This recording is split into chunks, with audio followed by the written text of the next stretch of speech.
बिस्मिल्लाहिर्रहमानिर्रहीम। अस्सलाम वालेकुम। इसराइल जो लॉन्च करने वाला है मिसाइल फ़लस्तीनियों पर, उन्होंने उसकी तैयारी कर ली है। वो आगे चलकर आपको वीडियो दिखाते हैं, लेकिन आपको सबसे पहले एक बड़ी अहम वीडियो दिखाते हैं।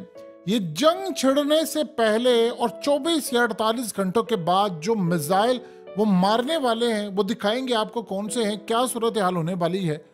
आप उससे पहले एक वीडियो देखिए। ये वीडियो वहां एक लड़की ने बनाई है, वो वीडियो बना रही थी और उस वीडियो के साथ जो बमबारी हुई है और उसने जो खिड़की खोल के आपको दिखाया है और जो रात को बमबारी, आप सोचिए आप एक घर में मौजूद हैं और आपके दाएं बाएं आगे पूरी तरह बिल्डिंग्स तबाह हो जाएं और किसी भी वक्त आपके घर पर मिसाइल गिरने वालों, आपकी क्या सिचुएशन होगी।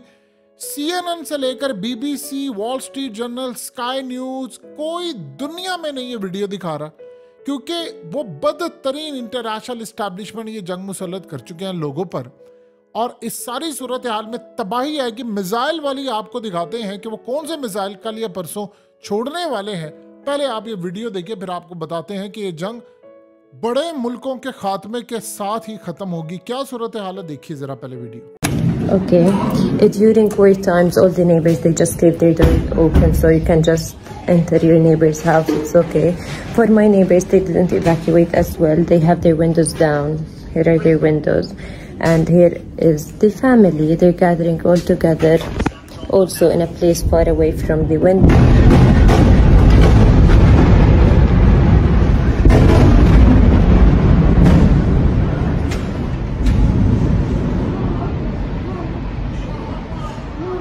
I was trying to explain things, but I think you can hear them now.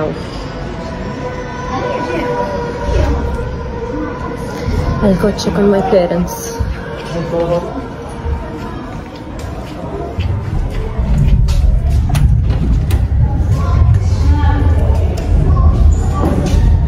Now, we're inside the house right now, and literally we can't breathe.